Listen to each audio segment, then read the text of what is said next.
Ark wakes up under a tree. He wonders how he ends up in a place like this. He checks his body and sees that he is different, so he screams. He tests his weapons and likes how strong they are. He sees that it is similar to the game character he knows, so he concludes that he is the one. He remembers sleeping off while gaming, but doesn't expect himself to be here. He tries out one of Ark's popular moves, the Wyvern Slash technique, and is surprised by how powerful it is. He tests out his magic abilities and sees he has a high affinity for magic. His stomach interrupts his thoughts, so he looks for where to get food. He tries to get to the nearest place by using the teleportation skill, but fails. He concludes that it is because he hasn't physically been there yet. Ark latches onto the cliff before hitting the ground. As he climbs up the cliff, he tries a different teleportation skill called the Dimension Move. The skill makes him teleport in short distances. It uses the same technique as teleporting to wherever the mouse is clicked on in the original game. He uses it to land close to a river and removes his helmet to drink water from the river, but then sees the reflection of his face. He freaks out, but he remembers that he chose the skull version of the character the previous night. He can't have people seeing his face at all, so he wears his helmet and moves towards the nearest town. The town he gets to is Louvierte town. As he walks through the place, he hears two citizens chat about a new basilisk on the move. He feels safe since no one reacts as he passes them by. Ark comments on how the town looks so medieval. A lovely food scent gets his attention, so he heads in the direction. He gets to a shop and sees a bald man selling roasted meat. He sees how attractive the meat is, but realizes that he has to find a way to make money to be able to purchase it, so he walks away and heads into a dark alley. He comments on how the place looks similar to regular alleys. He hears two people discussing and decides to peep. He finds out one of them is an elf, and he gets interested in her. The elf leaves in a bad mood and disappears into the crowd, leaving Ark unable to find her. Instead, he sees a mercenary guild and decides to enter. He walks up to the guild attendant and asks if he wants to enroll as a mercenary. The guild attendant denies him after looking him up and down. He wonders what would a knight find here, and Ark tells him that it is due to some circumstances. The attendant finally tells him that he is allowed to join the mercenary guild only if he does the trial. The trial involves killing beasts, monsters, or bandits, and he should bring evidence. Ark agrees and decides to leave for his hunt. A red-haired man asks the guild attendant if Ark will be right, but he is told to leave Ark alone, and he can tell that his situation seems complicated. The attendant thinks Ark is forced to do labor to care for a sick child, so he wishes him good luck. Ark hears their conversation and notes that he's been assigned a random backstory. In the forest, Ark collects two wild boars and looks for the last one so that he can quickly return them for money to get food. He hears the bushes rustling and suspects it to be a wild boar, but an orc comes out. Rather than Ark being scared, he rejoices to test his strength. The orc gets killed with a single swing that divides the monster into parts. Ark carries his kill in a sackcloth and walks back to the town. On his way, he sees an attacked carriage. He sees the guards protecting the carriage getting slain by the bandits. From his look at things, he can predict the end goal of the bandits, so he knows the side he is to take, but he is hesitant because he'll end up going against humans. He tries coming up with a strategy, but he sees the bandits about to molest one of the girls, so he takes swift action by teleporting and slashing the bandits around Lauren in a single strike. The remaining of them get terrified, so they flee from the scene. Ark sends the Wyvern Slash at them, and the attack wipes them out. The girls curl up and thank Ark for saving them. Rita introduces her lady as Lauren Laraya de Louvierte of the Louvierte family, and herself as her attendant. Ark humbly rejects their thanks, and this makes Rita ask him if he's a knight of some lord, but he quickly changes the topic by asking them to clothe themselves since his rank currently isn't of importance,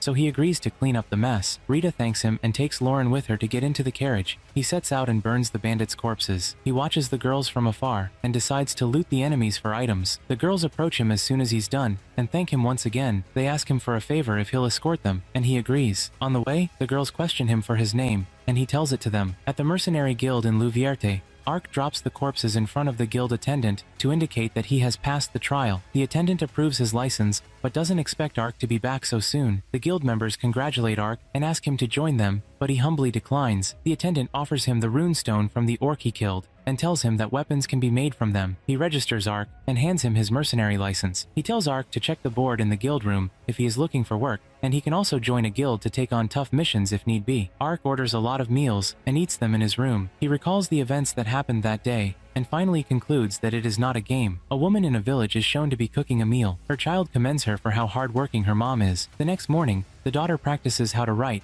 She has a goal, which is to assist her mom. Ark introduces himself as someone who has been given a first mission. He is assigned to a village. Two girls are spotted having breakfast. The elder one cleans the crumbs off the second one. The older sibling opens the door as soon as she hears a knock on it. She sees Ark and gets frightened by his appearance. Ark asks for Marka, and the girl confirms that she's the one. Ark tells her that he is around for the job she requested. He sees her request in the guild and decides to go for it. The guild attendant asks him why he chose that job, and he can get bigger requests if he joins a party. Ark notes that he won't do anything that will risk exposing his identity, so he goes for Marka's request. Marka offers him tea and asks if he's sure that he wants to accept her request, and he confirms. He asks her the specifics of her request, and she looks around hastily and asks him if they can head out right away, which he accepts. They head into a forest, and Ark asks her if the job is necessary, but she starts narrating her backstory. She tells him that picking herbs was her father's job, and since he passed away the previous year, her mom has been the one taking care of them all by herself. She wants to use this opportunity to help her mother out. Ark notes that they are deep inside the forest, but Marka calls his attention to a certain herb called kakora. She says it helps heal cuts and scrapes and is good for the skin. She says burning the flower of the herb keeps bugs away. Ark is surprised about her knowledge, but she says that her dad taught her all she knows, so they head to another segment of the forest that has the kabumi tree. Ark hears a sound coming from the bushes, so he commands her to stop moving. He approaches the bush and sees a small monster with an injured leg growling at him. He notes that the monster is a nine-tailed fox. He gets bitten by the monster and applies healing magic on it, which heals the injured foot. The little creature runs around, and to show appreciation for his help, Marka tells him that the creature wants to follow him. Ark comes up with a name for the green nine-tailed fox. He calls it Ponta. Marka and Ard go further into the forest to pluck more herbs. A hunter meets the village guard and describes a monster he saw recently in the forest, but they believe the monster to be some fanged boar. Mrs. Siona, Marka's mom, hears about their conversation as she comes back from getting her foodstuff. One of the villagers asks her if she sent her daughter into the forest, but she denies doing that and asks why.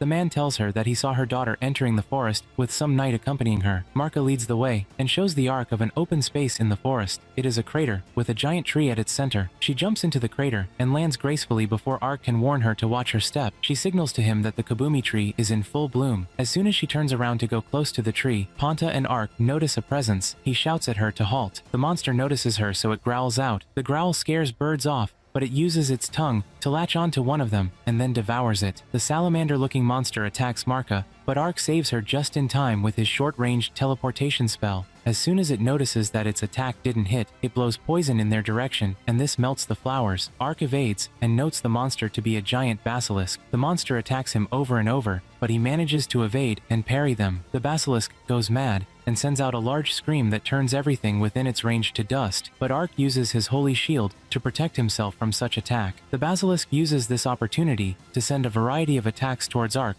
but he parries them. He complains by asking why the game developers decided to design these basilisks with 6 legs, since 4 is already more than enough for him to handle. The monster fires his poisonous breath at them, but he uses his shield to negate the effect. As soon as the monster stops attacking, he uses a top-tier skill move called Judgment to kill it. He is surprised that it takes only one of these attacks to kill the basilisk, and he rejoices that his second monster kill is a basilisk. Marka praises Ark, but he tells her that he only did his duty as her guard. She wants to tell the villagers about the monster he slew, but he begs her not to, so she complies. Ark notices a ring on the foot of the corpse, so he walks close to it. He sees a fanged boar not far from them, and tells Marka that he'll be offering it to her village. Ark drops the giant boar as a gift for the villagers, and tells them that he'll be taking the rune and fang from the boar as his reward. While he wants them to tan the hide and give it to Marka, he asks that the meat be shared evenly among the villagers. Marka's mom calls out to her angrily, but she hugs her and starts crying. She asks her why she went into the woods, and Marka shows her the flowers she brought back. Ark apologizes to her mom for not consulting her before venturing into the woods with Marka. He asks that she should not scold her daughter. He tells her that he has never met a child who cares for her mother like Marka, and this makes her mom hug her. The hunter and an old guard ask him if he came across any trouble while he was in the forest, and tell him that there is a rumor of a monster, but Ark denies ever meeting such, and says he must have been lucky. He signals to Marka not to tell anyone, and she complies. The sun sets, and it indicates that it is time for him to leave the village. He is seen off by Marka's family. They thank him once again for accompanying her, and Marka's younger sister offers him a crown of flowers as a gift. As he leaves, Marka calls him and asks if she'll ever get to see her again, to which he confirms. At night in that forest, a basilisk wages war against a group of knights. Many of them have been petrified, many have been slaughtered, but they manage to kill it in the end. A man walks with a knight reporting the number of casualties that resulted in the battle. The man comments that they've lost so much just in facing an 8-meter monster. The reporter takes him to the kabumi tree and shows him another dead basilisk this time around. It got slain with a single blow. The fear grips them that someone truly exists who can slay such a monster with a single strike. Back in Ark's Inn, he is shown to be enjoying dinner with Ponta, and he thinks about taking more challenges the day after. An elf walks through the woods with the thought of getting stronger. She believes that the pact between humans and elves is a little more than a farce. She is mad at humans for claiming their lands and filling the world with injustice and deceit. She aspires to be a warrior, someone who can stand for her people and fight back against her oppressors. She hides and watches Ark walk out of a cave and try to attack him. A few moments ago, Ark walks into the cave with Ponta and chases after bandits. After slaying them all, he comes out of the cave and sees a hooded figure and mistakes it for a survivor. The figure engages him in a battle, and he discovers that the figure is the elf he saw when he first came into Luvierti town. The elf tells him to return the children he has taken, which makes Ark dumbfounded. He tells her to talk about it, but she refuses and calls him a bandit. This shocks Ark more, because how can someone dressed as a knight be referred to as a bandit? Ark tries to make her understand, but she refuses and tries to go for his head, but halts when she sees a green nine-tailed pet on his shoulder. She calls the creature a Ventu Vulpes, which surprises Ark. She sheathes her sword and asks why a spirit creature is with a bandit, calls Ponta a spirit, but the elf corrects him by saying a spirit creature is not a spirit. She calls Ponta a cottontail fox and says that creatures like Ponta rarely take a liking to elves, but Ark tells her that Ponta took a liking to him after helping her out. She sees that Ark isn't lying, so she apologizes for attacking him earlier. He accepts her apology and explains to her that he came to the cave to fight bandits. She tells him that these particular bandits hunt down elves, so she tries entering the cave. Ark stops her and tells her that he did not see any elf in the cave. She says he's too late, and it prompts Ark to ask her if she knows what the bandits plan to do with the elves they had captured. She tells him that elves fetch a high price on the slave markets, and she expects him to know about it, but he denies. She decides to leave, but Ark stops her and tells her that she is the first elf he's ever met, and that if she needs some assistance, he'd like to help, but she refuses his offer. She tells him that it is an issue only needed to be dealt with by elves, so she leaves him behind. Although he got rejected, Ark vows not to let a chance to help a beautiful elf girl slip by. Later that night, Ark enjoys his meal in his room, recalls the event that happened earlier that day, and realizes that she did not even tell him her name. He wishes to see her again. The next day, Ark uses his dimension move to travel over the forest. He lands safely and looks for the elf forest. He mentions the forest to be denser than the forest he visited with Marka. He says from the data he gathered from the guild, plenty of elves should be in this particular forest, so he walks around to search for them. Ponta senses a noise and signals to him to listen in that particular direction. Ark hears bandits chasing after an elf and screaming to each other not to let her escape. A young elf is shown running through the woods, but she gets caught by bandits. One of the bandits sees her glaring and decides to threaten her with his sword and asks her to beg him or he'll kill her friends. He rejects her plea, stabs the tip of his sword in her left thigh, and laughs hysterically. One of the bandits tries telling him to be cautious, since the elf is meant to be sold, but he shuts them down by telling them that his dad owns the slave trade, and they should know who they are talking to. He commands them to load the remaining elves into the cart. Ark watches the bandits from the bushes and motes that bandits don't treat other races like people. Before Ark can go out to take down the bandits, a female elf jumps out of the bush and slays some of them, which surprises him. Ark cheers for her, as she tells her that he'll be getting the children out. The bandits refer to her as a dark elf and say that she'll fetch a good price, so they decide to take her on. One of the bandits approaches her with the hopes of having fun with her, but he loses his hand as soon as he stretches it close to her. She takes on all of the bandits that approach her, and it scares their leader, but he comes up with a plan and decides to use his hostage as his shield against the warrior elf. He brings the sword to the throat of one of the girls and orders the elf to stand down. The elf watches other bandits approach and try to undress her, but they get interrupted by Ark. Ark teleports to the back of the leader using the dimension move and uses an armor lariat to knock him out. Ark tells her that she's free to go all out, so she knocks out the remaining bandits. The elves in the cage cry out to her, so she moves closer to the cage and notices the cage is locked. Ark approaches her and offers to help, but she denies him again this time around. He ignores her and breaks the lock, but his size scares them. The warrior elf pushes him aside and tells the children to come down, which they do. She notices a mana-eating collar on one of the little elves and confirms the reason why they couldn't escape. Ark asks for what the collar does, and she explains that it prevents the elves from using spirit magic. She says that it is very difficult to take off, but Ark puts his hand close to the girls' necks and uses magic to unlock the collars. He also casts healing magic to cure her wounds. The warrior elf is surprised that a knight can use magic attributes with little to no incantations. She calls a strange bird and informs it about her findings in the forest.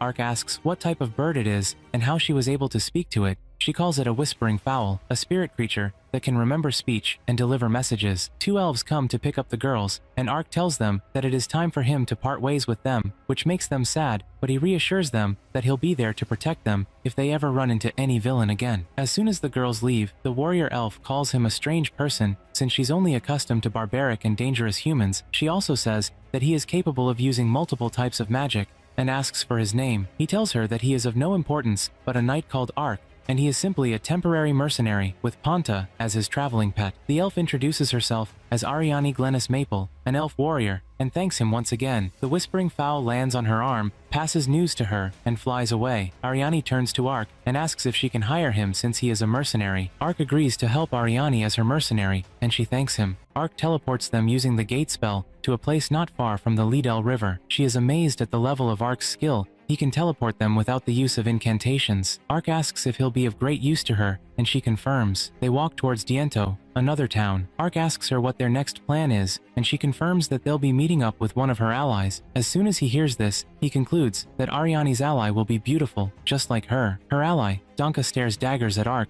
and it shocks him since Donka isn't who he expects him to be. Ariani suggests they chat somewhere safe, and Donka agrees. They meet up at a bar to discuss. Ariani offers Ark food, but he politely refuses. He notes that there is no way he'll take his helmet off, and they'll be all over him if he does. Ariani introduces Donka to Ark, and tells him that he is an elf warrior who has been gathering information just like her. Ark notices the name Maple in Donka's name, so he asks Ariani if they are siblings, but she explains that the elvish names consist of their given name, the name of their parent of the same gender, and the village they are from. She further breaks it down to him that it shows that she and Donka are both citizens of the city of Maple, from the Great Canadian Forest. Ark asks Donka about the information he's gathered so far, but he gets stonewalled by him. After having his meal, he points to Ark and asks Ariani what he is. This makes Ark feel like he's been treated like an object. Ariani explains who Ark is, and how he helped her during her time in the forest. Donka looks at Ark suspiciously, and it makes him nervous. Ariani tells him that Ark is very useful, since he can also cast teleportation magic. This shocks Donka, so he asks her again, just to be sure. Ark regains his confidence, and assures Donka. Ponta comes out from Ark's armor to acknowledge what Ark said. Donka sees Ponta, and refers to her by her species name. Ariani explains and introduces Ponta's presence to Donka, which makes Donka agree that Ark can come in handy for them. Ariani asks him if he has been able to locate the base of their operations, to which he confirms. He tells them that the elves are located near the entertainment district, and he also warns them that even after nightfall,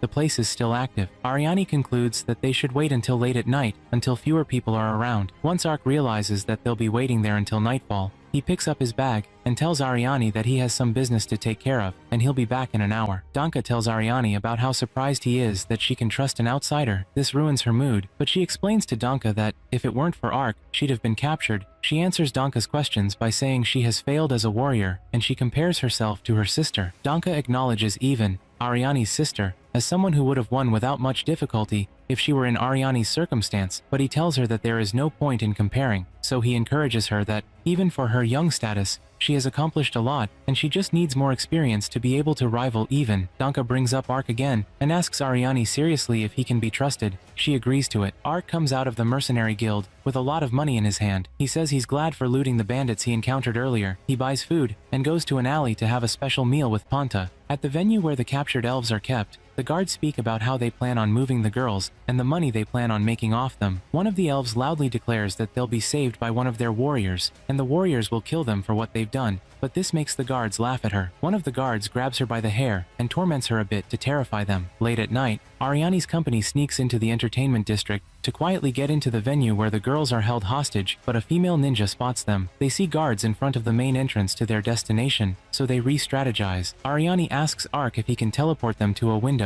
not too far away, and he agrees. She asks that they step back to avoid the teleportation light from alerting the guards of their presence, but he tells them that there is no need for that, and all they should do is place their hands on him. As soon as they do this, he warps them to the window, using Dimension Move. Ariani is so surprised by him for using short-range teleportation magic that she questions his existence again, but he replies that he is just a mercenary. Ariani checks the small window, and confirms that nobody is present, so she tries entering through it. She gets stuck due to how small the window is, but manages to enter. Ark simply teleports Donka along with him inside, and this makes Ariani feel embarrassed. They head downstairs stealthily to where the guards lay, but see them all dead in their beds, with their throats slit open. They start to worry since someone else has made their way into the building. Ariani tells them to hurry up and find the elves before that person does. They decide to split in bits to make the job faster. Ark uses Dimension Move to travel quickly and prevent the sound of his foot from being heard. He arrives in front of a door and hears a sound behind it. He tries looking through the keyhole to see the room, and once he does this,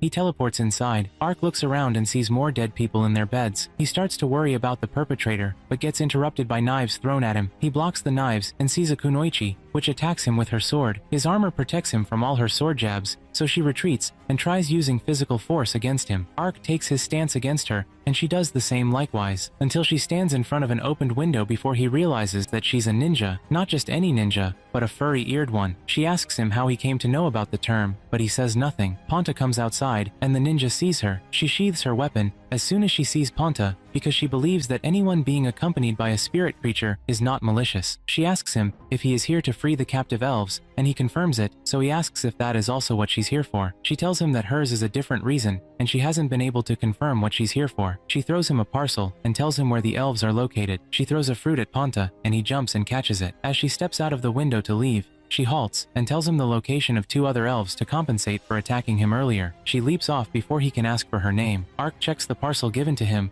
and sees that it contains sensitive information. He shows the elves. The elves see that it contains contracts, and even the Lord of Diento is involved in them. Ark tells them that the elves are being held captive in the basement, and there are 2 more at the Lord's palace. Ariani asks him where he got all this information from, so he covers up for the ninja girl and speaks of capturing and questioning one of the guards. They decide to first handle their current situation before heading to the palace. Some guards bust into the room where the 3 of them are with hopes of killing them. Ariani ignites her sword with a spell and burns them out in a single strike. In the basement, the elves hear noises from the entrance and see a warrior elf and her companions walk in. Ariana tells them that she is here to get them out, so she asks Ark to help her with the cell. Ark walks over to the cell and bends the bars away from each other with his bare hands, and this shocks the girls, but Ariani calms them down. Ark uses a gate to teleport them far away from the town. He notices the mana-eating collars on their neck and easily removes the collars from them by using magic. This shocks Danka, and he starts getting suspicious of Ark. The girls thank him for saving them, but Danka interrupts them. He tells Ariani that he'll take the elves home while he leaves the rest in her hands. He entrusts the safety of the elves to the 2 of them and pleads that Ark should look after Ariani. She touches his armor, and they teleport using Dimension Move in successions. One of the girls worriedly asks Danka if Ariani and Ark will be alright, and he assures her, but gets worried a bit as soon as huge smoke starts coming out of the palace. The Lord straps 2 female elves to a bed in the hopes of having his way with them. The more the elves insult him, the more he likes it. He insults his bandaged son for coming back injured without being able to deliver the captured elves back to him. He applies a creamy substance on one of the elves' abdomen, which makes the elf feel uncomfortable. Ark uses Dimension Move multiple times with Ariani to fast travel into the palace. She asks him to drop them through the bell of the chambers. They get discovered as soon as they land there, but Ark uses Wyvern Slash to destroy the bell, and this causes a smokescreen, and it grants them a place to escape. All the guards run in the direction of the bell, which shows that Ark and Ariani's plan to sneak up failed. Ark disguises as a statue beside other knights, and the plan fools them. Ariani comes out of hiding, and they head to the Lord's chamber. The Lord plays with one of the elves, but he gets interrupted by one of his butlers. The butler informs him of the presence of intruders. He asks the servants why they haven't dealt with them, but the servants get sent flying by an attack that breaks the door behind him. The Lord sees an elf and a knight walk through the debris and asks for their identities. The Lord walks up to them and asks them who gave them the right to enter his manor, but he gets kicked in the groin by Ariani. Ariani rescues the girls while Ark prevents the bandaged son from escaping. Ark sees a hidden room and tells Ariani, but she was busy whooping the Lord. He leaves her to it, and this makes the Marquis mad. He tells them that they won't get away with it. Ariani tells Ark that she can't take it easy on her since he broke the treaty first. Ariani allows the girls to do whatever they want with the Marquis.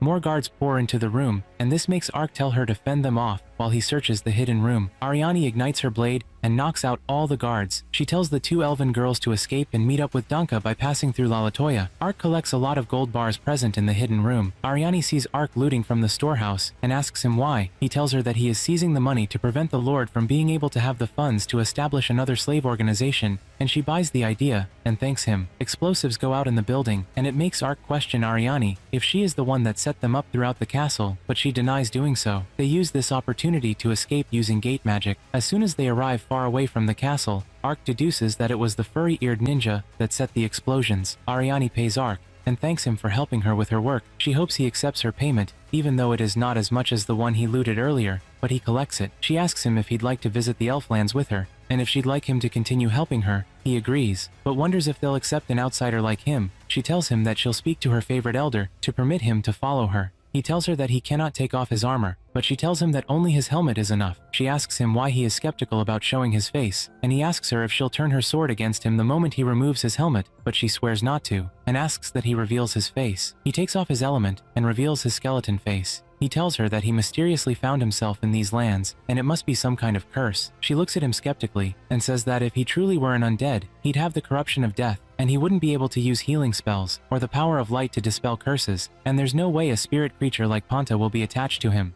She assures him that his secret will be safe among the elves, since he helped in saving their kindred. She also says that the elder can have the knowledge to fix his face if it is a result of a curse. He seems happy, and finally agrees to come along with her. The next day at Olaf, the capital of the Rodan kingdom, King Carlon Delfrit, Rodan Olaf addresses his children to know if they've gotten information on what happened to the Marquis, but the first prince shakes his head. He informs his father about a rumor that says the elves are responsible for the Marquis's loss. The king questions him further as to why he would mention such a rumor to him, and he continues the rumor. He ends it by saying the rumor adds up with previous rumors, so he says it makes sense. Uriarna, the second princess, doesn't believe any of what the first prince says, neither does the second prince. The king tells them not to condemn the Marquis without sufficient cause. He tells them that the rumors are being investigated and asks Uriarna for her take on this matter. She tells him that she also has heard the rumors, and if it is true, then it would mean that they've broken their treaty with the elves, and it can raise tensions between their kingdom and the other nations. She urges them to ascertain the truth and make a way for them to speak with the elves, and if the elves are to seek retribution by halting their arrangements with Limbolt, they will be held responsible by other countries. The king says that the magical equipment will be bad enough if they are to withhold the rune stones needed for crop cultivation. He tells Uriarna to head to Limbolt to make arrangements so that he can speak with the elves, but it seems Sect isn't pleased about his decisions. They leave the meeting room to face their various assignments. Ark and Ariani move through the dense forest. Once he sees an opening in front of them, he tells Ariani that he'd like to move forward and scout a bit, but as soon as he uses Dimension Move, he falls into a pit. Ariani tells him that he shouldn't use that move when he has limited vision. He tells her that the good news is that they get to see a river up ahead. Ariani collects water from the river, while Ark fishes. The three of them camp by the riverside, and Ariani receives info from a whispering fowl concerning the elven girls they rescued from the castle, and informs Ark about it. Ark asks her if they are still far from Lalatoya, but she tells him they aren't, and that it'll take them another 2 nights to get there. Her stomach growls, and she tries to hide the fact that she is hungry, but he decides to hunt some more. Ariani watches Ponta sleep, and she gets transfixed by how cute she is. She tries to touch her while she sleeps, but she finds her irresistible. Ariani gives in and cuddles Ponta, but doesn't know that Ark has been watching her all this time. She regains composure and says that he returned quicker than she expected. They enjoy their meal. The next day, Uriarna stands on the balcony of her room and stares outside. She is served tea by one of her maids called Ferna. Uriarna loves the aroma of the tea, but she looks worried, and this makes Ferna ask her what the matter is. She tells her maid that she is certain that her elder brother Dakaris is involved in the elf trade, and her other brother won't stay quiet for long. The maid encourages Uriarna by saying that the throne will eventually be hers or Prince Sect's, but Uriarna chides the maid by telling her not to speak so carelessly. They decide to discuss the current matter. It involves getting to table the matter with the elves and preventing political matters from ascending. Ferna tells her that she should be happy that she'll get to see her elder sister, who married into the Limbolt family after so long, and Uriarna agrees. She wonders how her sister is faring. Ark and Ariani work through the woods, and she informs him that they've arrived at their destination. Ark happily runs to the gate of the elven town Lalatoya. Ark and Ariani arrive at the gates of Lalatoya. She introduces herself and speaks to the guards to let her speak to the elder. The guards open up the gate to let her through, and this makes Ark's heart flutter due to seeing one of his fantasies up close. Ark admits that the place is as big as it is old. He probably concludes it to be because of the lifespan of the elves, Ark and Ponta, while away time outside the gates of Lalatoya as they wait for Ariani's return. She shows up during sunset and apologizes for her delay and tells them that she's managed to get permission, so they go in. Ark sees a massive tree and asks her about it. She tells him that the elder lives there. They walk to the roots of the tree and meet up with Ariani's parents, who are the leaders of the village, and exchange pleasantries. Ark introduces himself as a traveling mercenary, but it suddenly dawns on him that they are Ariani's parents since they look so young. Her mom tells him that she turned 170 years old this year, which shocks him, only for Ariani to reveal her true age to be 245. It surprises Ark that her parents are leaders all along. The priest tells him that his daughter has already briefed her about what he did for their sake, and he thanks Ark on behalf of all elves. He scolds her for attacking the palace, but she refuses to back down and asks her why she attacked a lord's home. She hesitates to speak, but Ark does on her behalf. He tells them over tea what happened. Ariane's dad understands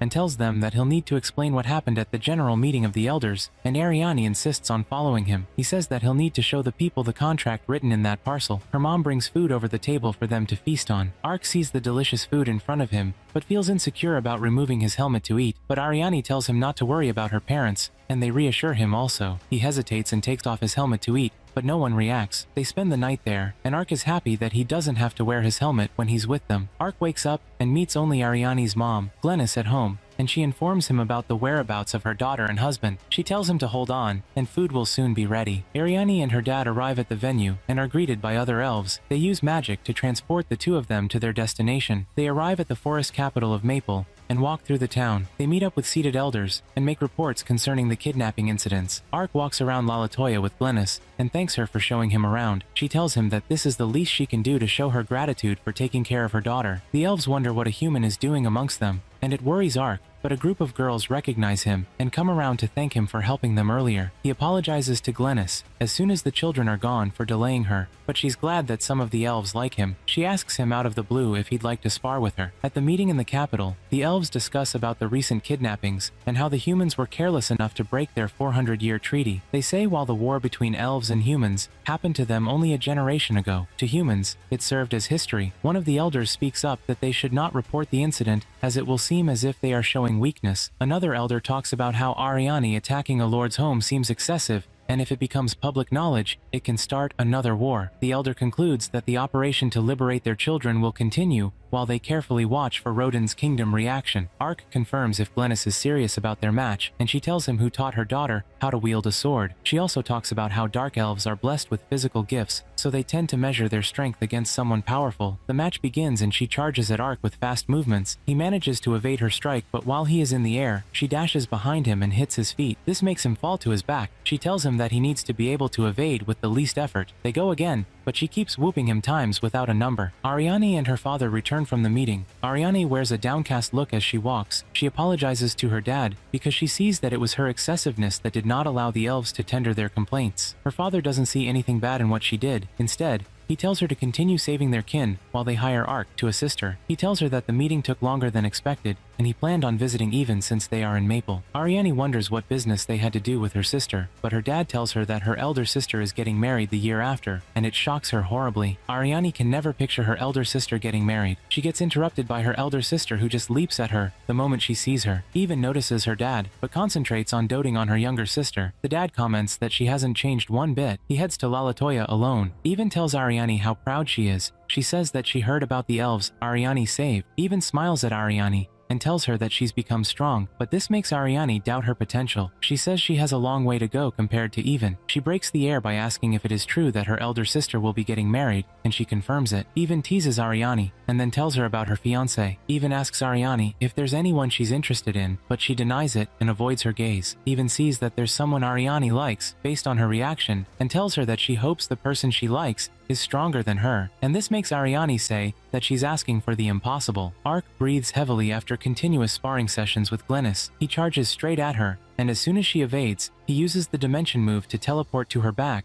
but as soon as he tries hitting her, she counters with a series of fast strikes, and this throws him off his balance. She sees that it's getting late, so she ends the sparring sessions to prepare dinner before the others arrive. Ark hears that they have a bathhouse and decides to have one. Glennis advises him to take Ponta with him, so he does. The two of them have a good soak in the bathroom. Ariane arrives and enters the bathhouse to take her bath, but sees a skeleton in there and freaks out. Ark tells her that he is the one, but she doesn't listen. Ariane's dad discusses with them before dinner their way forward. He tells Ark that he'd like to have him assist Ariane some more in rescuing more elves. He says that he is sorry for not being able to reward Ark, and Ark already has more money than he can pull together. However, he shares information about a certain spring that is rumored to be able to break all curses. Ark takes up the offer. He asks for the specifics of the spring, and they clarify. Ariane offers to join him when it's time for him to head to the spring. Glennis brings them dinner. After the meal, Ark lies on his bead without his armor, and reasons if he looks like this because of a curse, or if it is an avatar that was made up. He thinks about the possibility of it being a curse, and if he can counter it with the high-tier priest class's Holy Purify. He decides to try using the Uncurse spell on the tip of his finger, and flesh comes forth covering the bones of his arm. This shocks Ark,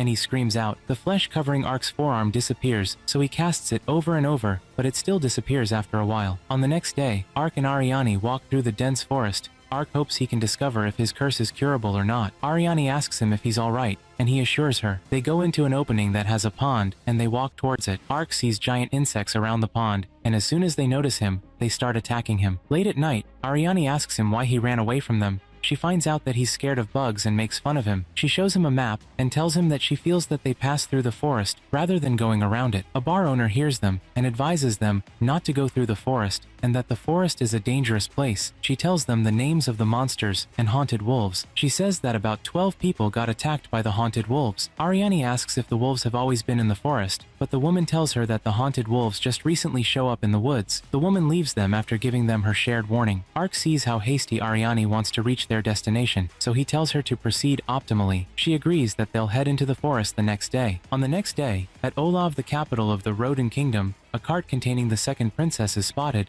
Her maid asks her why she doesn't want to go with many guards, but Urarna tells her that the more the number of escorts, the slower they are. Ark and Ariani walk through the forest and see that they are around the place where they are told monsters appear. Ariani says that the tails of the haunted wolves give off blue light, and they are considered to be the perfect gift to be given to the bride-to-be. Ark asks that she'd like to obtain haunted wolves for a veil, and she tries talking him out of it. They sense the monsters close by, so they take their fighting stance. Ark slashes at one of the wolves, but it goes out in a puff of smoke. He suspects it to be an illusion. He remembers the wolves to be a type of lupine monster that attacks in packs. They are known for creating multiple illusions of themselves to confuse their prey during a hunt. Ark attacks multiple of them, but it turns out that they are illusions. He sees multiple of them charging at Ariani, so he tries to warn her, but she deals with them using magic. He notes to himself how strong she is. A lot of wolves latch onto his armor, but their fangs do not penetrate it. He looks at the leader of the pack that watches its minions from afar and uses Dimension Move to teleport to it. The wolf evades his attack as soon as he tries to strike it and leaps into the air. Ark notices a magic rune on the foot of the wolf and sees that it's the same type that was on the foot of the basilisk. He uses the basilisk attack once again, and the wolf evades and attacks Ark from behind. Ark uses flame magic to hit it at point blank, and then slashes the magic rune at its foot. The wolf sees that he has lost his rune, so it calls his pack, and they retreat into the forest. Ariani catches up to him and asks what he's been doing. She sees the magic rune on the floor and watches it dissolve into the air. Ark tells her about the magic ring and how it is similar to the one he saw on the giant basilisk that he fought. She wonders if the rings might have been the reason that more unfamiliar creatures are in the forests, but Ark cannot confirm. She asks if he can give her a moment, and he concludes that she wants to chase after the wolves for her sister's sake. The princess travels not too far away from where Ark and Ariani are. The maid tells her not to worry too much and tries to elevate her mood. Uriarna tells her maid that their current mission to the Grand Duchy of Limbold is under the king's orders, and it's been carried out in secret. She suspects Dakaris to be involved in the slave trade, and Sekt is fighting to gain the throne. She feels uneasy about this. The cart stops abruptly, and their escorts shout that they are being attacked by enemies. Ariani captures 3 of the haunted wolves and ties them upside down to a tree branch. Ark recalls the battle he had earlier and notes that he has a long way to go. Even though he has all the skills, he realizes that the magic skills are useless unless he knows how to implement them well. He concludes that he'll ask Ariani for combat training whenever he's chanced. Ponta senses a presence not too far away and alerts Ariani and Ark. She dashes into the forest and Ark follows suit. The princess and the maid are surrounded by the enemy. The enemy opens the door and the maid tries to defend her, but she gets defeated with a single blow. This causes the princess to leap out of the cart to reach out to her, but she gets stabbed from behind in the process. She falls unconsciously to the ground. A hooded figure congratulates them and tells them to make the job look like it was done by bandits. Another figure approaches him and hands him Uriarna's necklace. Ponta leaps on one of the enemy's faces and tries to fight him, but the enemy holds her down and tries to kill her. Ark stops the man and throws him off. He bends down and assesses the situation. He ponders on using the resurrection skill on the princess and her maid. The enemies fire barrages of attack at him, but they are ineffective. They get hunted down by the wolves, and Ark joins the wolves to take them down. The wolves leave him as soon as they are finished, and Ark goes to check on the girls. He uses regeneration magic, a spell that revives people with their vitalities fully restored. He says that it won't work if the damage dealt to the victim is too severe or if too much time has passed since the death of the person. Ark revives the princess and tells Ponta to keep an eye on her while he restores the others. Ark tries it on all the victims present, and he notes that some can't come back due to the damages done to them being too severe. As he keeps on trying it, the princess wakes up and mistakes him for an angel. She is woken up by her maid, and briefed about what happened. The maid tells her that it seems that they've been brought back to life and wonders what truly happened. She gathers her soldiers and addresses them. She encourages them and tells them to take her to Limbolt. Ark watches them from the shadows. He says that he did not expect her to be a royal. He feels like he has done something historically significant. He walks back to meet Ariani. She asks him what happened, but he doesn't go into details about what happened. Ariani has already harvested the tails of the fox that she will use as his veil. They continue their journey to the royal capital, Olav. Olav is a capital brimming with life. Ark sees some men try to fight a girl and tries to assist, but he gets stopped by Ariani. The girl walks up to Ark, which makes him nervous. He realizes that she's the ninja from before. The ninja girl introduces herself as someone traveling to recover her beast people who have been captured by humans. It was in one of those towns she came across a strange person. He smelled different from other creatures she had come across, and his presence felt so strange to her. She recalled him as someone who had a spirit creature tagged along with him, which meant that he doesn't have malicious intent. Now she has run into him again, and she feels that their meeting is fortunate. The cat-eared ninja girl congratulates him on rescuing the elves. She says that she'd like to discuss things with him, but not where they currently are. Ariani asks Ark who the girl standing in front of him is, and he explains that she was the one who gave him the information about the locations of the elf, although he doesn't know her name. The ninja apologizes and tells them her name. She is Chiyome, one of the Jinshin clan's 6 ninjas. Ark doesn't understand Jinshin, so she breaks it down and says the meaning of the words separately. He notes that Jinshin stands for shinobi. Chiyome takes them to a different venue where they can discuss. They stay at an inn. Ark introduces himself as a traveling mercenary. He introduces Ponta and Ariani to Chiyome. Chiyome gets to the point and asks why Ark referred to her as a ninja the other day, and he tells her that in his homeland, people dressed like her are usually referred to as such. She tells him that the term is only known amongst her clan and kept secret. She concludes that he comes from the same country as her great founder, and this intrigues Ark. Ark asks her if her great founder is still alive, but she tells him it was around 600 years ago, and her founder is practically a legend at this point. Ark suspects that maybe her leader was a Japanese person too, who found himself in their world 600 years ago. Ariani asks Chiyome what she'd like to discuss with Ark, but Chiyome hesitates. Ark notes that back in Diento, she was taking a big risk on her own. While looking for something, he concludes that it wasn't the elves that were of concern. Chiyome summons the courage and asks Ark that she'll need his help in freeing her comrades, hereby confirming his suspicion. He knows that beast people are treated badly in this world, and it's not too far apart to conclude that her people too are one of the people that have been maltreated. Chiyome says that she believes that the two of them are searching for individuals listed on the contract, and she can offer them info on their whereabouts as payment for them helping her. Ark tells her that he is currently contracted to aid Ariani and her people. Ark asks Ariani if she's willing to allow him to assist her. Ariani asks her if she also has been trying to save her people since she was little, and Chiyome confirms it. Ariani sees that her situation isn't so different from Chiyome's, so she agrees. She says she will be joining Ark in helping him save her people. Prince Dakaris complains about the wolves failing to listen to his command at the last moment. He is asked by his assistant if someone destroyed the rings, and he concludes that Yuirarna is alive, and she probably is taking a different route. His informer tells him that since the incident in Diento, the beast people have been more active in undermining their slave business. He asks the informer if he thinks that the elves are after his life, but the informer cannot confirm. He commands the informer to do something about it. He says he'll go into hiding and leave for his safe house. The informer holds Yuirarna's necklace and watches Dakaris leave. Ark asks Chiyome if her great founder was a beast man like her, but she tells him that he was a human. She calls him a spy who took beast people into his care and taught them the ways of the ninja. Ark concludes that her founder was Japanese. They get to the largest slave market in the capital, Etsat Market, and she tells them that they are going to attack the place. Inside the building, some slave traders ask about the values of their products. Another replies that business has been harder for them recently, but Prince Dakaris will be pleased. Chiyome asks them to strike conspicuously and make a quick call to exit. Ariani doesn't understand, but she tells them that it'll buy a few of the slaves time to be able to escape. Ark realizes that Estat is just a decoy, and many other slave markets in the capital will be destroyed simultaneously. She affirms her will that not everybody can be saved, and she won't mind sacrificing 10 to save hundreds of slaves. Ark and Ariani agree to stay with her until the end. He tells Chiyome about his ability to use teleportation magic, and it surprises her. She says her great founder could wield such techniques also. Chiyome concludes that they can save the captives in Estat using Ark's teleportation magic. She decides to inform her comrades before they carry out their actions. She informs them that the attack will be carried out that night, and they should be prepared. They go back to their inn and have dinner in preparation for their night activity. Ark commends the food being served in the capital, and Ariani explains that it is because it's the capital that food from all over the country is served there. Ark tries a strange meal and likes it. Ariani tells him that it is dragonfly steak that he is having. He remembers the dragonflies that chased him earlier. Ark dresses strangely and says he is doing it to act as a decoy decoy, but Ariane hates the outfit. Chiyomi arrives with a huge person, and they introduce themselves. Ark asks her if Chiyomi is her actual name, but she denies it. She says some names serve as ranks based on their skills as ninjas. They confirm his suspicions because he sensed that she is named after the famous Kunoichi. Goemon the ninja beside Chiyomi walks up to Ark and challenges him in a battle of strength. The two of them become friends immediately after, which makes the girls dumbfounded. They take their positions and get ready to infiltrate Estat. Ark and Goemon act as decoys. They walk in front of the guards protecting the main gates and charge at the gate. This causes other guards to rush towards where the noise is and leave their main positions. Chiyomi and Ariane seize this opportunity to infiltrate Estat. Ark and Goemon cause a ruckus in front of the gate. Ark fires magic attacks at the guards and terrifies them.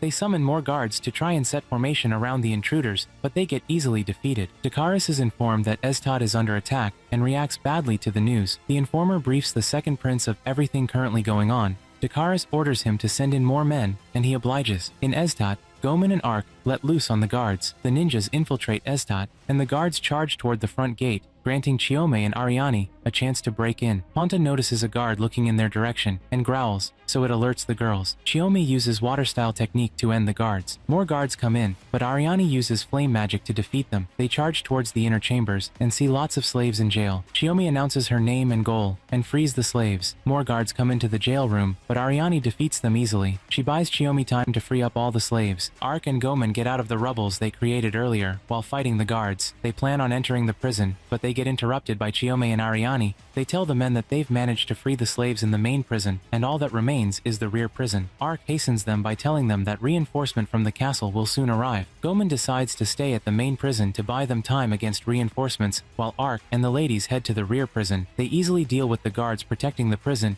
and get to the underground. They free up all the slaves present, but come across a prison door with a cloth covering the bodies of prisoners. The other slaves tell them that the slaves' men dispose of prisoners who were sick in that prison room. Chiyomi grieves, but Ark tells her they should get the remaining slaves to safety. Outside the slave house, Goemon fights off multiple guards by himself. Ark gathers the beast folk in a circle and teleports them to a safe distance outside the building just before it collapses. Ark leaves the slaves to the ladies' care and says he has something to take care of. Goemon holds out against the guards, but gets cut and bruised by their weapons. Ark arrives just in time and thanks Goemon for holding out. He informs Goemon about the success of their mission and eliminates the soldiers. Ark teleports the bodies of the slaves into a safe distance and allows Ariane to cremate them properly. The souls of the fallen beast folk leave their bodies and dance into the sky. Dakaris makes a mess of his room when he doesn't get any good report from Etsat. Dakaris tries to check the situation for himself, but he gets stabbed by his informant. He asks why before passing out. Sect walks in immediately. His brother loses consciousness and thanks Cetrion, Dakara's informant. Sect uses Dakaris' slave situation to his advantage. He plans on announcing the death of Yuriarna and blaming it on Dakaris. He walks away while claiming that the Rodin kingdom belongs to him. Back in the forest,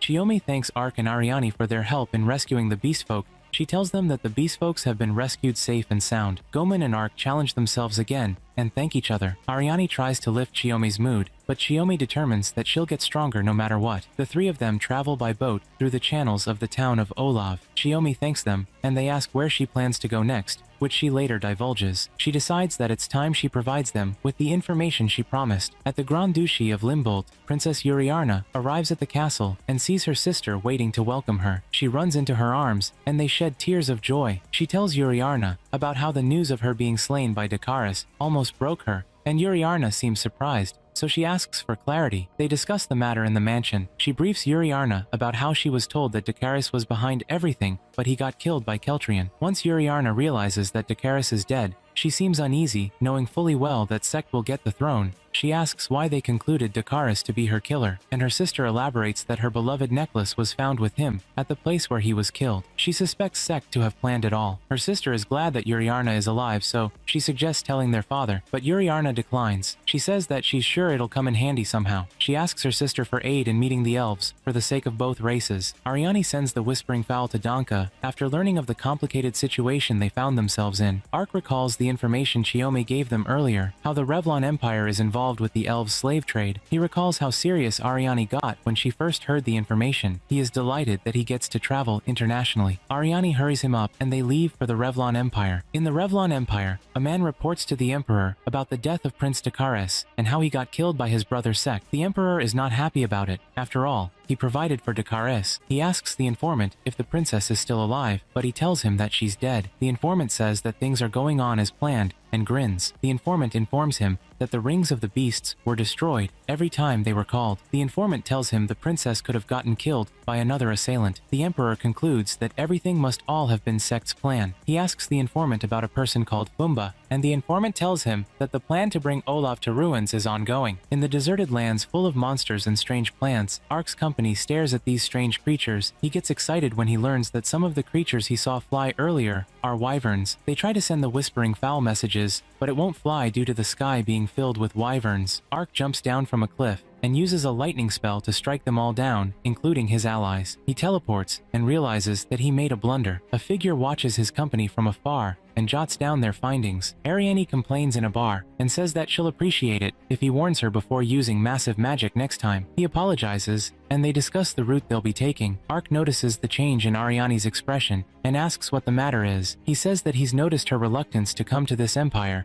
after the information Chiome gave them. She explains that the capture of elves isn't illegal in the empire, and it is very concerning. Since she's an elf, it'll be more dangerous than before, and she admits that she's more nervous. They are approached by a stranger in glasses. He says that he saw them in the desert earlier that day. He introduces himself as Karsi, but before he can continue, Ariani uses a vase to cover his face. She asks him why an elf will reveal his ears in the middle of human town, but the bar owner asks him if he'd like his usual, and he agrees. Ariani is shocked by the open conversation happening between an elf and a human. Ariani asks when she sees the customers of the bar invite Karsi over for a meal. She demands an explanation, and Karsi calms her down and joins their table. He tells them that it's been 10 years since he moved into this town. He says he wants a world where humans and elves can coexist together, but Ariani snaps and asks if he knows what the humans have done. Karsi agrees to her point, and then counters her that she is traveling as a human despite her resentment. She tells him that Ark is a special case. Ark asks him what he's here to tell them, and Karsi tells them that he makes a living from studying plants, and he's been struggling to find some specimens, and he'll need their aid. Ariani denies his request and tells him they have more pressing matters to attend to. Karsi hands them the map of the Holy Region Empire, and they are surprised that he has what they need. They suspect him of eavesdropping, but he asks them if they need it. Ark asks Ariani for permission and she agrees. He tells them that they'll set out the next day. Ariani seems skeptical about Karsi, but doesn't say a thing. Ark and Ariani lodge at an inn. Ark pays 5 gold coins for a room worth 1 gold coin. He says he does so to be able to bring his food into the room, and the hostess offers him a barrel of wine as a special service. Ariani thinks about the coexistence between elves and humans and seems somewhat worried about it. Ark and Ariani drink through the night, but it turns out that Ariani cannot hold her liquor. Ariani loses herself and pounces on Ark due to her being drunk. She turns the room upside down due to the effect of the drink. The next day, Ariani wakes up and sees a skeleton on the floor. She tries attacking it, despite Ark telling her that he is the one. She confirms from Ark if nothing happened, but doesn't say anything. They meet up with Karsi in the desert. Karsi tells them that the two of them made a ruckus the entire night, and the town heard them. Ariani is upset by such vulgar statements proceeding from Karsi's mouth, so she unsheathes her sword. While they travel, Ark notices Ariani looking bad because she is suffering from motion sickness. He says coupled with her hangover from the previous night. He notes that the stench from the goblin carcasses worsened Ariani's case. Karsi says the dead goblins will serve as bait for the sandworms. It's the sandworms Karsi has been trying to capture. One of the riders gives Ark a tea that works against hangover and motion sickness. Ariani appears to be nervous around humans, but Karsi tries talking her out of it. Ark offers Ariani the tea, and she takes it and realizes how good the tea is. Ark asks Karsi for the specific worm he is tracking, and Karsi gets into the details. He says the worm is weak to flame, and it likes to come out at night to feed in corpses. He says that the reason he is studying these monsters is to find a way to prevent them from causing casualties in the future. Ark praises him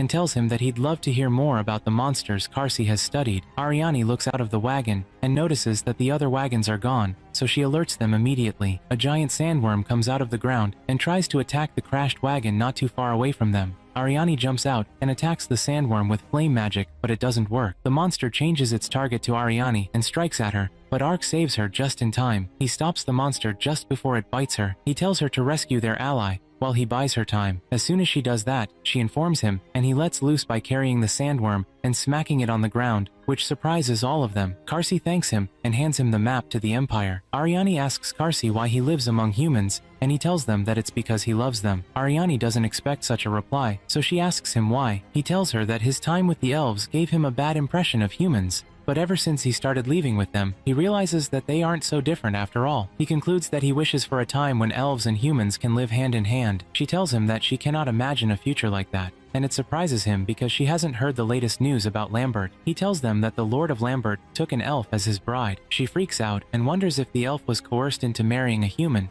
but he explains that the feeling is mutual. Ark and Ariani leave for their destination, and Ariani wonders if it truly is possible for humans and elves to coexist. He tells her that someday it'll be, after all, he's a human and she's an elf. She retorts by saying he hardly looks like a human, so he doesn't count. A man with a tattoo is addressed by another figure. The figure blames him for causing the disappearance of people and gets mad at him for using their secret base to host girls. The figure asks him about their plans, and the man with a tattooed face tells him to walk with him. He shows him a huge crater full of monsters and pushes one of the girls into the hole. The girl gets eaten by the monsters. Ark and Ariani arrive at the border of Kayashk, signifying that they've entered the Holy Revlon Empire. They notice how tight the town's border is, and wonder what their next step is. They decide to split up and search for elves around the town. They ask around the town for information. At sunset, Ark feeds Ponta, and recalls the information he gathered from the townsfolk. He says strange cries have been heard from a fortress in the east. Late at night, monsters have been appearing on the edges of the Empire's territory, and people have been going missing. He is surprised that Kayeshk is less secure than it looks. He laments about not getting information about elves. He plans to rendezvous with Ariani, but he hears a cry not too far away, and he goes there to check it out. He sees a lady being harassed by some hooligans, so he saves her. She hugs him and thanks him for saving her. Ariani walks in and misinterprets the situation, but Ark calmly explains what happened. She scolds him for always butting his head into every problem he sees. Ariani sends the girl home after finding out that the girl isn't hurt. Ariani seems pissed because of what happened earlier, so she walks off ahead of him. At the fortress in the east, the tattooed man questions the men Ark disciplined earlier for letting the lady get away, but the men play the blame game. The tattooed man called Fumba leaves them to be eaten by one of his monsters. He walks to inspect his monsters in the huge hole and promises to offer them food. Ariani explains to Ark,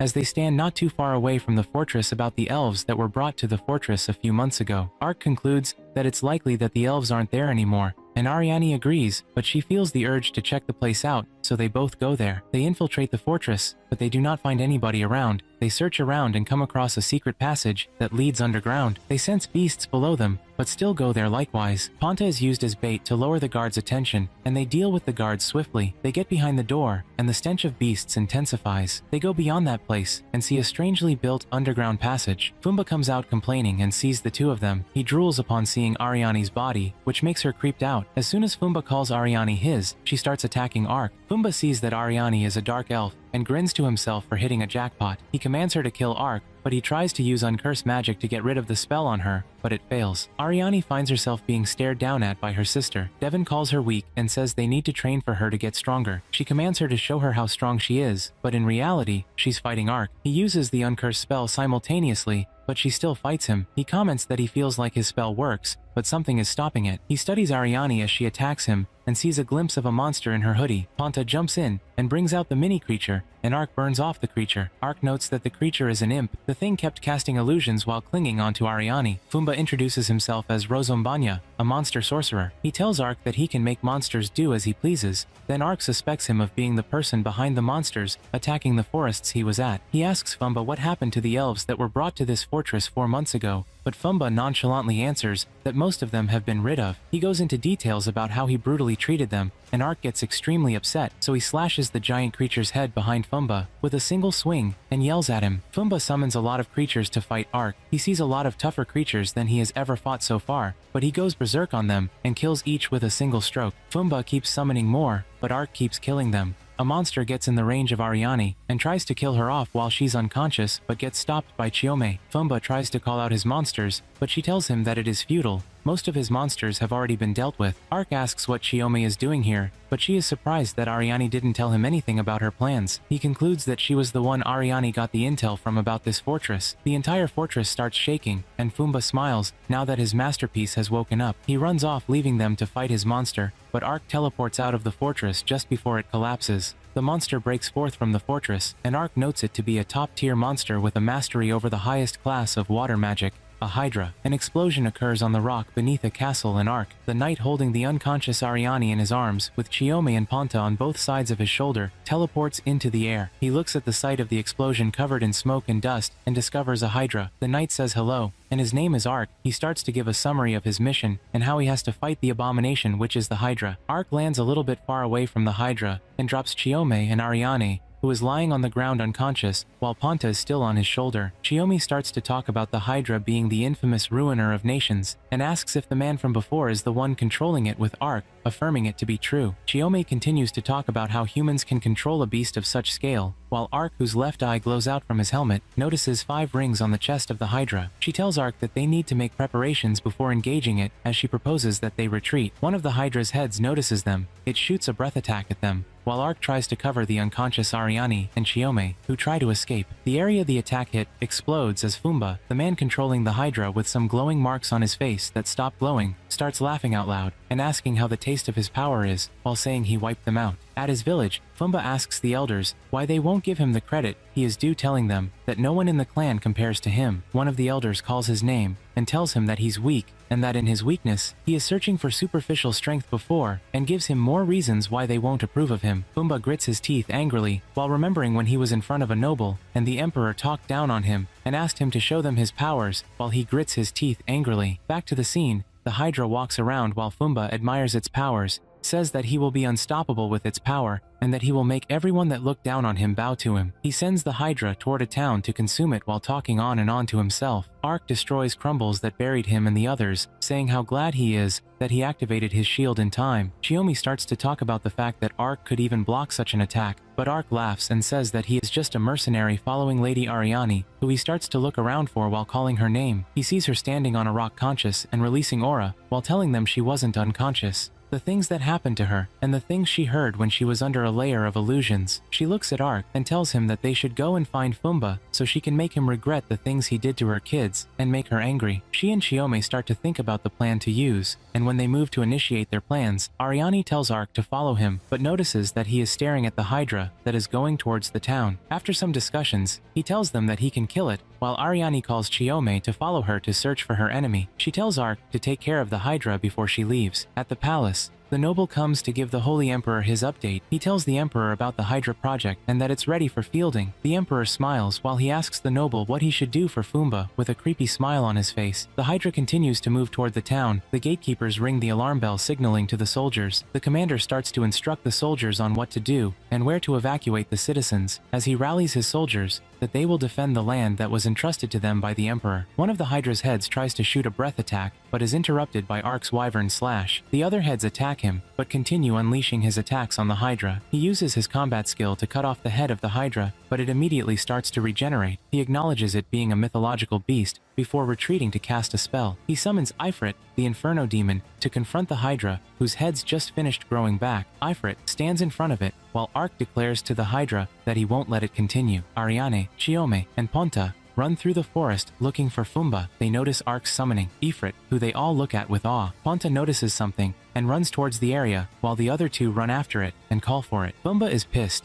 and getting ready to give the Hydra a command, gets interrupted by Ariana, who shoots a fireball at him, which he dodges. He sees and starts to talk to her like an ex-lover, asking if she came for more, but she replies that she came to kill him, which he laughs about while talking all high and mighty about the Hydra. Ariane affirms the power of the Hydra, but starts to talk down on him, telling him that he is weak. This makes Fumba remember when one of the elders in his village tells him that he is weak. He angrily attacks her, but she nullifies all his attacks. When he doesn't have a way to fight back anymore, he tries to command the Hydra, but he gets stopped by Chiome, who attacks him from behind and damages the curse mark he is using to command the Hydra. He immediately laughs and tells them that the Hydra is now beyond his control and that it will eat everyone in the town it is heading towards. She tells him that Ark will stop it as she destroys all his means of fighting back before before she sets him on fire to kill him. On Ark's end, Ifrit attacks the Hydra, and it starts by punching one of its heads off. Ifrit punches it on the chest, which throws it backward. Ark teleports to where the Hydra is, grabs its tail, and starts to rotate it around. After a while, he throws into the air and activates Ifrit's skill, Flame Hellion. Ifrit releases a massive breath attack that completely eradicates the Hydra, while Ariane and Chiome watch the scene from where they are. The sun starts to rise as Ark runs towards them to ask if they are okay. He asks Ariane if she settled things on her end, which she says yes, and puts aside the conversation to ask Ark what Ifrit is. He tells her that he summoned the creature from another dimension, and it would return very soon, while they all continue to discuss it. A whispering fowl from Danka lands on Ariane's hand, as Danka relays a message to Ariane that Roden's second princess, Uriarna, is meeting with Lord Fangus, who is one of the great elven elders, while Ariane looks very surprised. At Roden Royal Castle, Uriarna proposes an offer to the elves that the Roden Kingdom will take the responsibility of searching for their missing kin. She goes on to swear by the honor of Roden's royal family that they will atone for the crime of men, which is breaking the long-term pact with the elves and prosecuting them. Fangus asks her about what else she wants, since he doesn't believe that their deal is done. She starts to talk about her siblings' backing, which makes Fangus conclude that she wants the elves to back her for the succession of the throne. She convinces him that Rhodes will support them, while telling him that the Lord of Lambert took an elf wife, making her emphasis on the human and elven coexistence. She stretches her hand to shake Fangus, who agrees, and takes her hand. On Ark's end, he and the others walk on a path journeying back to the city, while Ark tries to cheer Ariane up for the loss of her job while they all discuss it. At the first prince's castle, one of the prince's subordinates informs him that his sister, Uriarna, is still alive. He tells the prince that her negotiation with the elves was successful and that she is on the verge of winning the people's favor. The prince starts to contemplate about the failed assassination while thinking that one of his subordinates is on his sister's side. In Uriarna's room, she lies down on her bed, thinking about when she got stabbed and died. She thinks about her being alive as a chance to accomplish something in the world, which she tells herself that she will face without any hesitation as she thinks of the knight that saved her, which she calls her angel. At the emperor's throne room, one of his noble subordinates tells him that the Hydra and Fumba have died, which he says is not a problem, while talking about the employee ring's usefulness and about his interest in the person who slew the great beast. At Ark's end, they continue to converse, which leads Ark to remove his helmet. Chiome, who sees his skeleton head, screams and runs to hide behind a tree as she shivers, while Ariane tells her it is probably a type of course. Ark asks Ariane what she will do when she gets back to Lalatoya. She responds by saying that she will take him to Lord Crown, so that he can get into the spring that can break curses. Ark screams as he remembers the spring, which he calls fanatical. He also tells Chiome that he would love to visit her ninja village, which answers from the back of the tree where she is shivering. Ark says his name and starts to give a summary of the whole story, about his journey that started with his goal of living a quiet life, how it will continue, and the new friends that he will make. He puts aside all other things and decides to just enjoy his adventure a bit longer.